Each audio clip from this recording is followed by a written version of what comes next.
Selamat petang. Kami student daripada MSU membuat tugasan tentang ethnic relationship. Kami menyelidik dan merekod video interview mengenai pembelajaran rumah ibadat dan agama yang dirangkuminya. Jadi nama saya Alif Iman, ini tim saya. Nama saya Pawitra. Saya Nurin Daya. Saya Bayi Denisi. Nama saya Muhammad Syafiq bin Zamri. Assalamualaikum dan selamat petang. Ustaz Alif Ustaz. Jadi hari ini kita orang ada tugasan daripada universiti kami untuk mempelajari dan menyelidik rumah ibadat pada setiap agama lah. Jadi pilihan pada kita orang punya tugasan agama kita orang ialah Islam. Jadi kita orang dah minta approval daripada kita orang punya lecturer lah. Jadi tugasan kita orang untuk Ini satu kumpulan ni. kami sini satu kumpulan. Campur sekali lah sebagai ustaz kan. Baikkanlah tiga kita. Ya. Jadi soalan kita orang ada dalam 10 hingga 12 soalan ni. Tapi kita orang tak akan minta ambil masa ustaz dalam tangan lah. Jadi pertama, sejarah pembentukan rumah ibadat daripada buku yang ustaz dah berikan kepada kita orang.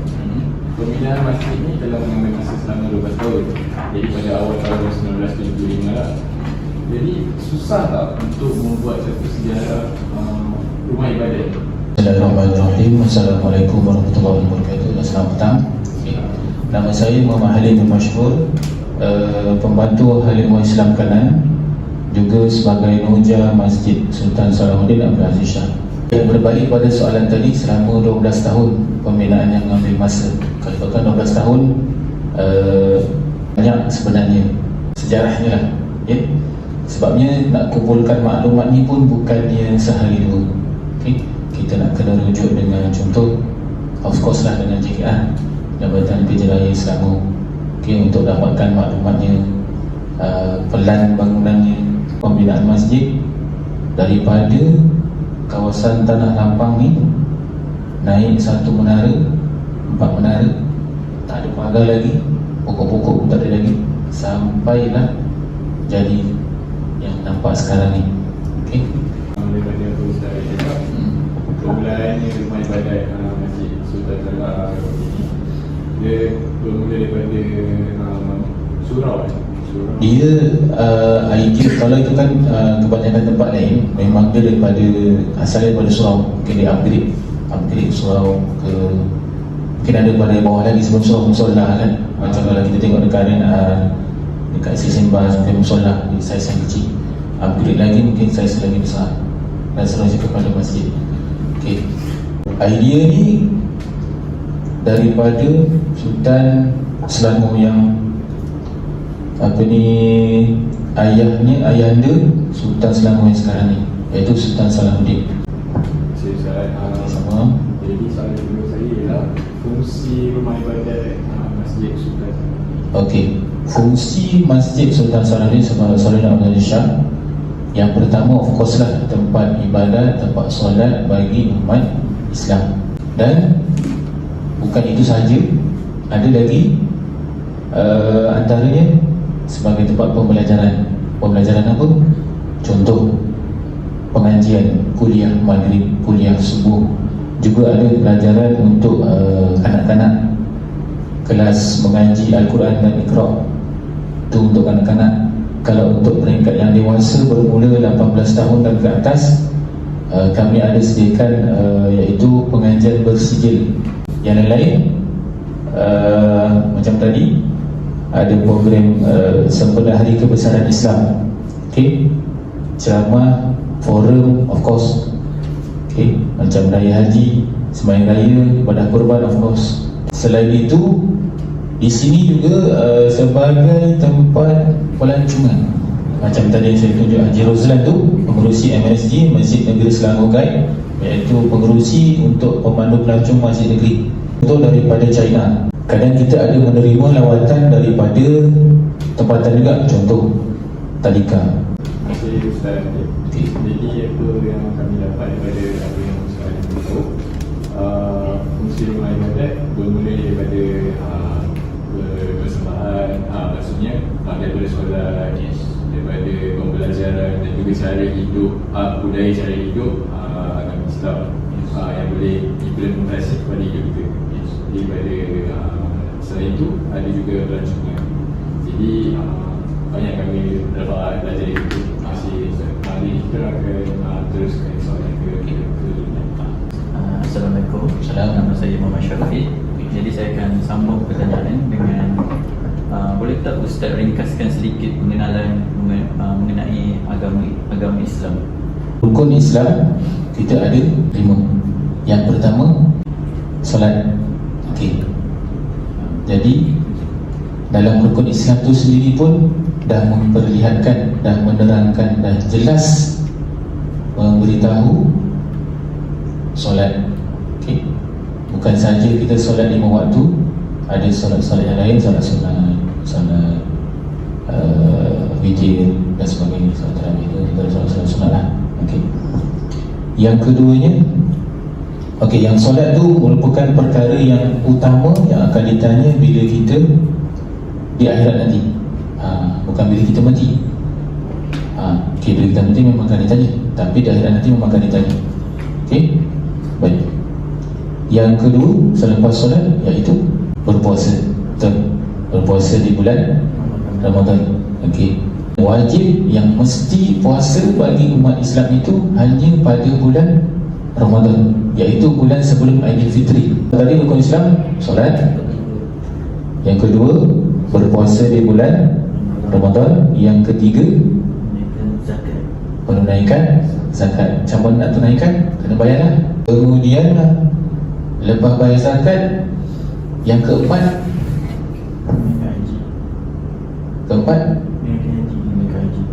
ya, naik haji bukan yang kelima. Sepatutnya mengucap 2 kalimah syahadah yang kita ada silap satu. Pertama, mengucap 2 kalimah syahadah dulu. Okey, sorry tadi mengucap 2 kalimah syahadah iaitu asyhadu an la ilaha illallah wa asyhadu anna Muhammadar Rasulullah.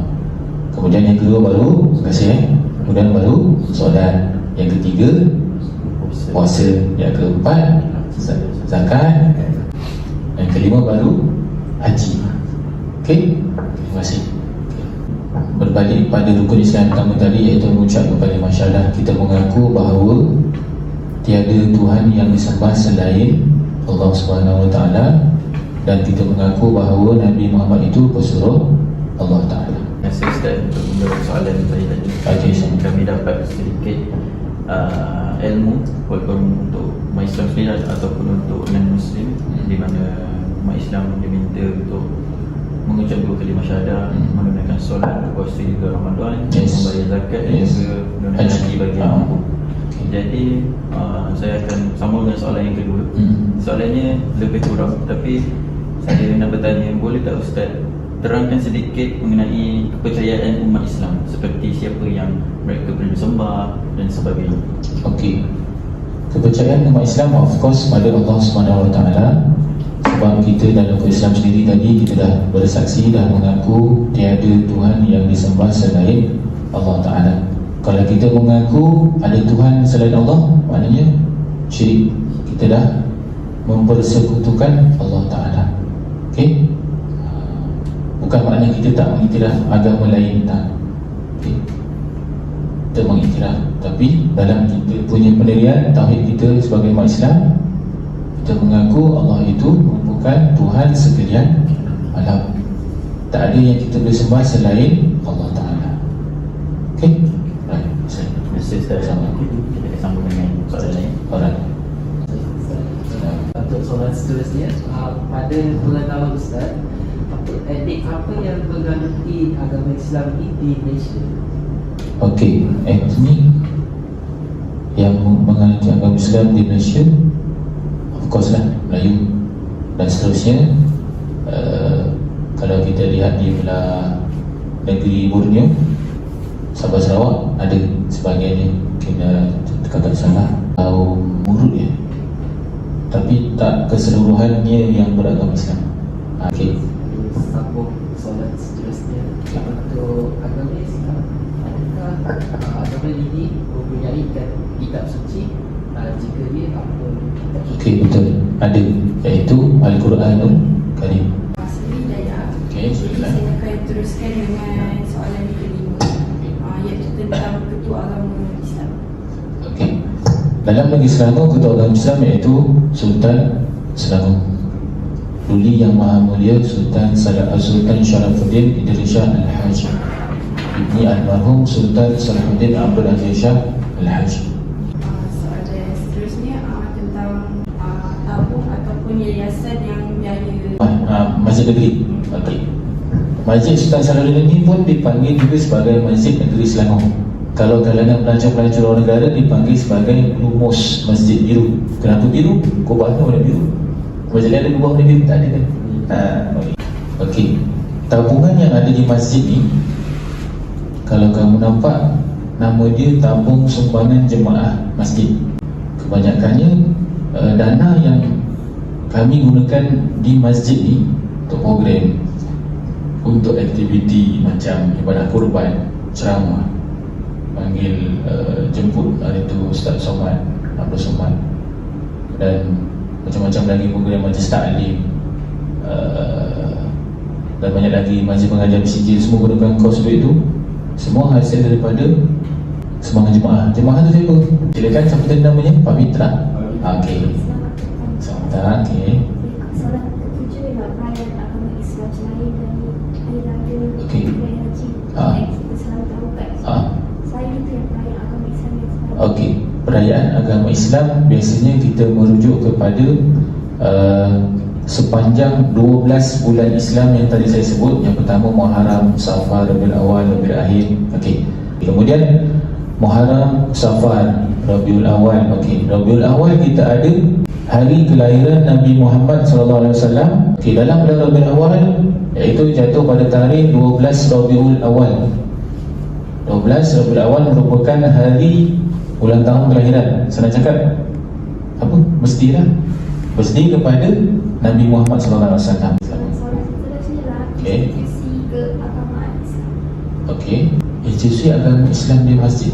Nah, pastinya masjid ini sendiri merupakan salah satu institusi dalam agama Islam, iaitu sebagai tempat ibadah, tempat solat, tempat kita berjumpa, tempat kita belajar, tempat kita menuntut ilmu, perkahwinan, akad nikah pun kita ada. Saya Muhammad Imran. Okey, silakan Muhammad Imran. Saya ada soalan. Simbol kesenian rumah ibadat di sini. Dalam bendera negeri Selangor sendiri pun menggunakan bulan dan bintang kan.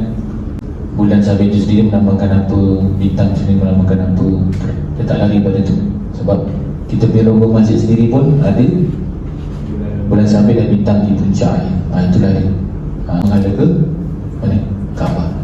Soalan dari saya, terakhir dari saya, pantang larang agama Islam. Okey. Pantang larang agama Islam, of course lah. Kita tidak menyembah selain Allah Subhanahu Wa Taala. Kita tak sembah pokok, kita tak sembah bulan bintang, kita tak sembah rumah, kita tak sembah binatang. So dia dekat Masjid Jami pun tak boleh bawa yang so like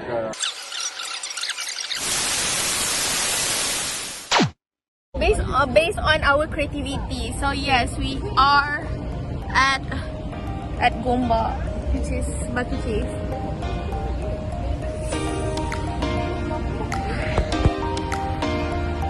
Guys, dari Batu Cave dan kita akan mulakan ekspedisi pada hari ini.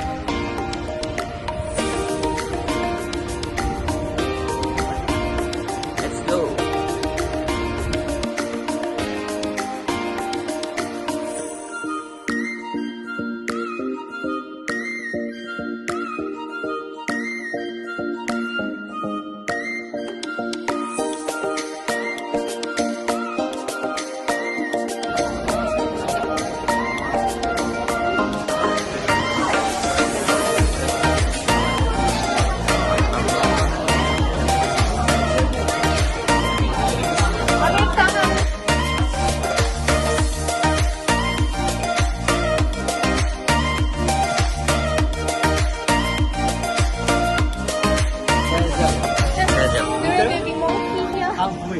Halfway. Ni halfway ke?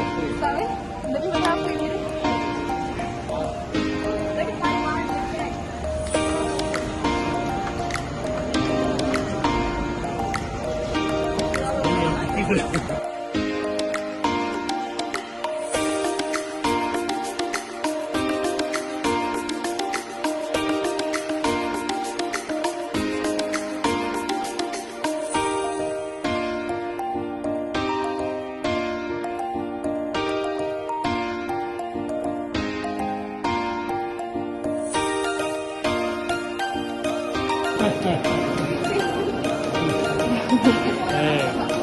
You go to downside. You go to downside office. Downside office. Office. You can see me office. Down there. Down, bawah sini. You guys don't want to do any interview with us? Okay.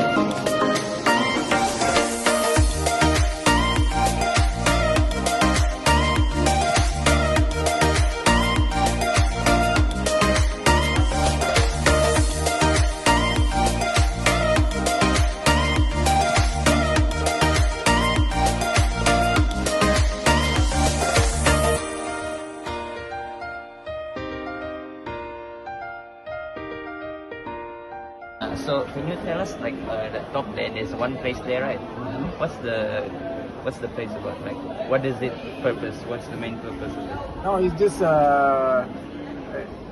it's like just a temple. Just a temple. So you guys just go there casually to like go to like. And we do some. We have some promises, whatever you wanted to pray. The Hindus, The Hindus, and some foreigners, anybody can offer a prayer. So is it like every day or like is there any? It's like, open every day.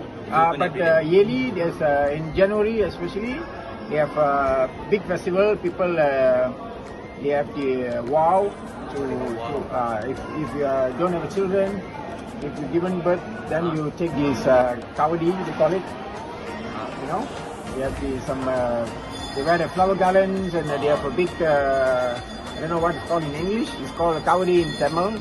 So they will as a vow they will sacrifice the thing to goddess. Once they got their wishes fulfilled, they have to do this. I see. So can you tell us like how long has that place has been established? Like Oh, it's been more than 100 over years. for how many years? And more than 100 over years. 100 over years. Yeah.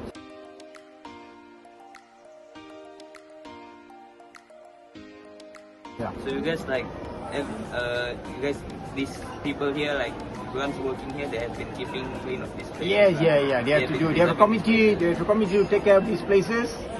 They pay their salary and they have the fund. People are donating, and government also gives some funds, and some rich people supporting their fund. Or this Temple all of management. Temple management. this. So you guys, can you tell us after it went to the temple management, is it for the recon like to repair Everything this place? from A to Z. Yeah. From A For to the Z. They temple, will do it salary for the temple. Indian workers, labours.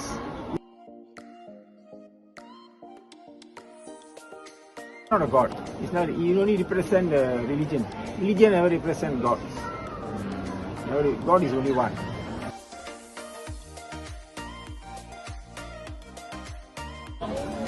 Okay, so last one.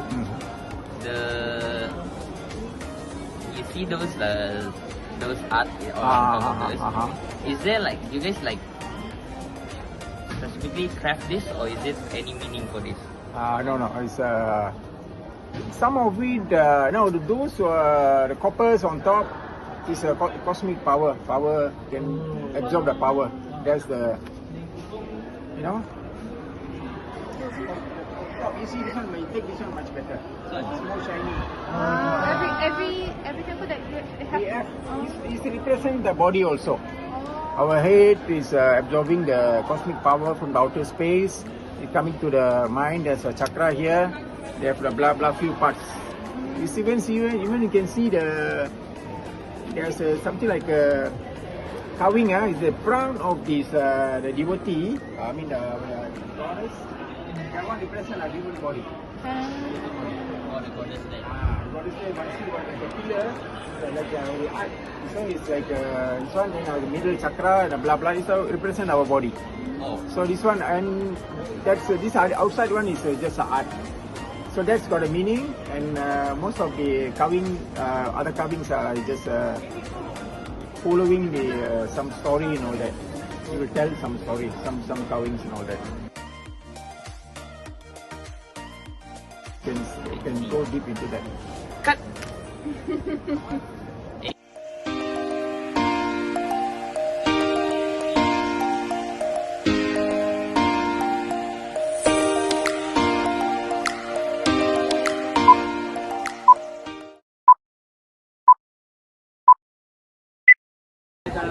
Tak ada. Thanks love. Sushi tu?